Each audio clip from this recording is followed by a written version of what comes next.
नमस्कार दोस्तों, share market के बारे में बात करते हैं, निवेश इन्वेस्टमेंट के बारे में बात करेंगे इन्फोसिस लिमिटेड के बारे में। इन्फोसिस के Q1 के नंबर्स आए थे कल। आज स्टॉक गिरावट के साथ कारोबार कर रहा है, बाजार में भी गिरावट है। तो इन्फोसिस के बारे में एनालिसिस करते हैं, रिव्यू करते हैं, चर्चा करते हैं इस वीडियो में। जो निवेशकों ने अपने पोर्टफोलियो में शेयर को रखा है तो पिछले एक साल का रिटर्न तो माइनस है दोस्तों, और ये 33% माइनस रिटर्न दिया है। तो एक बड़ी कंपनी है इन्फोसिस लिमिटेड, तो निवेशक वरीड है, चिंतित हैं कि स्टॉक बढ़ेगा नहीं बढ़ेगा। तो जो अपडेट्स आ रहे हैं इन्फोसिस लिमिटेड के बारे में, उसी के बारे में बात करेंगे, और आगे 3 महीना किस तरह से रह सकता है इस पॉइंट के ऊपर बात करेंगे। ब्रोकरेज हाउसेस का क्या अनुमान है अगले 12 महीने के लिए, उसके बारे में बात करेंगे।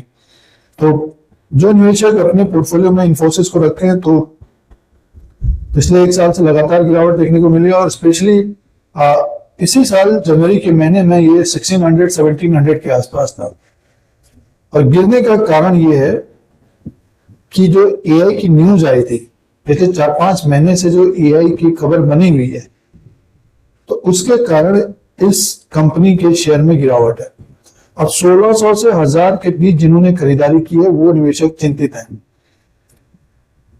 कि कब हमारा शेयर पड़ जाएगा। स्वाभाविक है कि चिंता लगी रहती है कि बढ़ेगा नहीं बढ़ेगा, तो ये रिस्क है शेयर मार्केट में, जबकि एक बड़ी कंपनी है इन्फोसिस। अब देखिए, अभी 1029 में है और लो है 982 का, हाई है 1728 साल का, माइनस रिटर्न है 33% का। अब लास्ट क्वार्टर के जो नंबर्स रहे हैं उसके बारे में बात कर लेते हैं। देखिए, जो कल ही आए हैं, सालाना अगर हम देखें तो कंपनी का जो रेवेन्यू रहा है, कंपनी का जो रेवेन्यू का अपडेट आया है, ये बढ़कर हुआ 49,195 करोड़ का रेवेन्यू है। 3.44% की ग्रोथ है क्वार्टरली। प्रॉफिट 8 से 9% गिरा है, 7,775 करोड़ का प्रॉफिट है।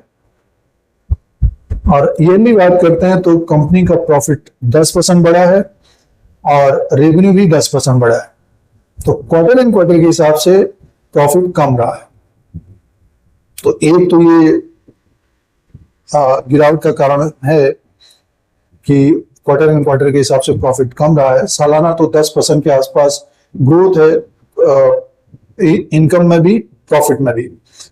मार्केट कैप 4,26,776 करोड़ का है, फेस वैल्यू 5 रुपीज का, बुक वैल्यू पर शेयर 216 का है, डिविडेंड यील्ड है 4.56% का, ईपीएस है 74 का, पी रेशियो है 14 का, डेब्ट टू इक्विटी है 0.10 का।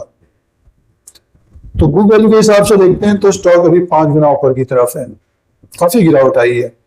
तो वैल्यू तो है, जो 2000 वाला शेयर 1000 में दिखाई दे रहा है, तो वैल्यू तो है, और कंपनी में कुछ ना कुछ ग्रोथ तो देखने को मिल रही है। अब कल Q1 के जो नतीजे आए हैं उसके बाद जो बयान आया है कंपनी का कि ग्रोथ का कंसर्न है आगे नेक्स्ट क्वार्टर के लिए भी। अपडेट ये भी आ रहा है कि मैनेजमेंट में चेंजिंग हो रही है इन्फोसिस के, तो ये भी एक प्रेशर है शेयर प्राइस में। तो ब्रोकरेज हाउसेस की तो टारगेट्स आ रहे हैं, सबसे ज्यादा 1250 तक के आ रहे हैं। देखिए, और कुछ ब्रोकरेज हाउसेस ने तो डाउनग्रेड कर दिया है।